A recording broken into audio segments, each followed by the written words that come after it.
an alternative to citizenship, to criminality. Let the homeless have a voice. To dismiss those that are troubled is to dismiss that percentage of yourself which resides in their number.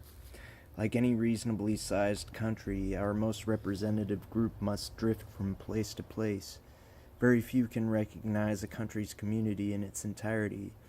Many of us are tattooed thief permanently, branded, placed into molds which will reflect our past selves, which will make it impossible to live in the present.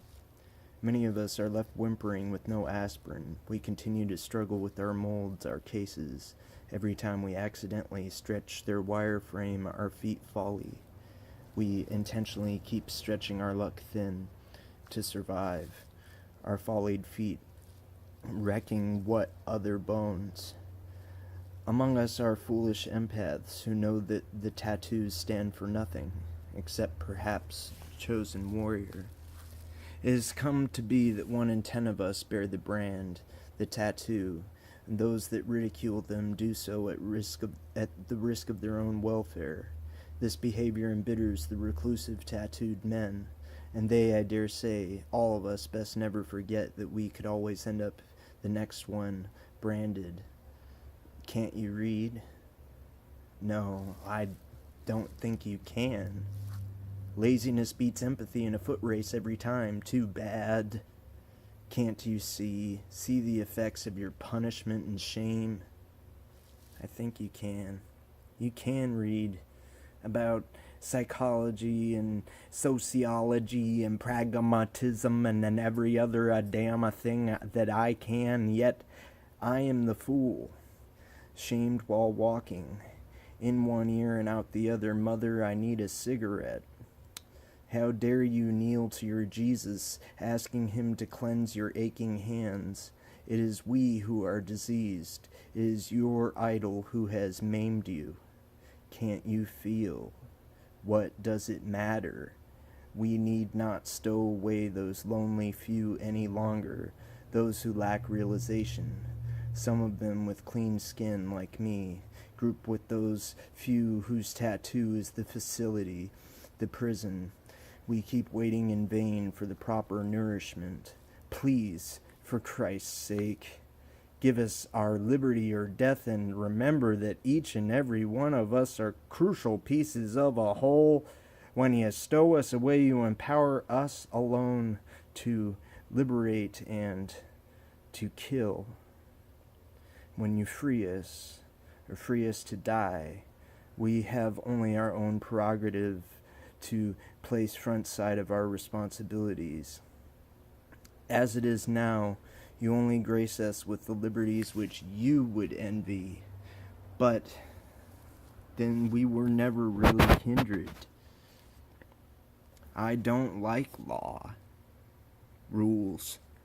Where there is law, there is little room for the individual. You cannot apply a law to an individual. However, if you must, may you take a class in psychology before you pass yet another sentence, which you will contract out instead of carrying out. One man can never truly know another man, regardless of the other's desperation to illustrate it for you. America, you are relentless in your designation to shut down our emotions. Your ordinary and routine ruling sentences are lacking even a smidgen of empathy in their deliberation. Everything is simply traced back to your centuries-old blueprints. Did anyone ever indeed fit into the design? This logic is vital to this community. And logically, you would think it and my hidden brethren, or at least their offspring, realization would have already come to pass, being an apparent inevitability. But it hasn't. I am a fool, yet I am the one who is asking, can you read? We are going to have to fight the labels of country and creed and bloodlines and everything down to your personal thought processes and bathroom habits. Realize your own liberties. Remember your name, the one you have given yourself or one that was given and accepted. Look up to no one. They know that as long as we continue to believe we are free, we will never desire the escape that would leave their faceless dictatorship in shambles. Sigh. We don't desire escape. We are actually scared to cross the threshold of our opened cell, for it is all we know, for one thing, and also, why would we want to leave? Why would we want to leave freedom? Anyone will tell you this is the only land of the free, home of the brave. As bad as conditions could ever get, at least we are free. Under this false premise, we have put down every other country and community, and we continue to leak lifeblood from many a human drain. We continue to hold ourselves back like the overprotective parents and the relentless computerizations our government has taught us how to be. Can you read? Can you recognize our citizenship, individuality, persona? I think you can, and I don't think that you or us need my input, and yet I feel the need to point out the possibilities that they don't want you to see. I, for one, do not consider myself an American. I do not consider myself a citizen. I do not consider myself a Democrat or a Republican. I do not consider myself healthy, stable, schizophrenic. I do not consider myself a Caucasian, a European, a Native American. I do not consider myself a man. I am Matthew. I have Matt personality type disorder, as the professionals like to call it. I am Matt political. I vote for the candidate most Matt-like in their reasoning.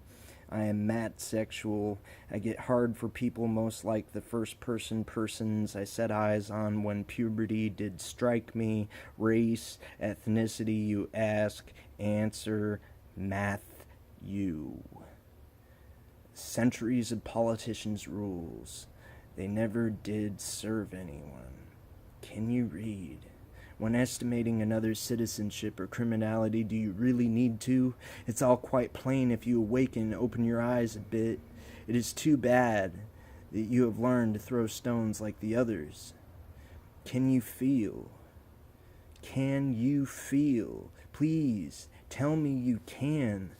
I need something to go on. Tell me I'm not alone, both with and without these bastards. I want to go on, waking up and working away towards my ends, your ends. We are one, don't you know? Can I keep going? Only with a little help.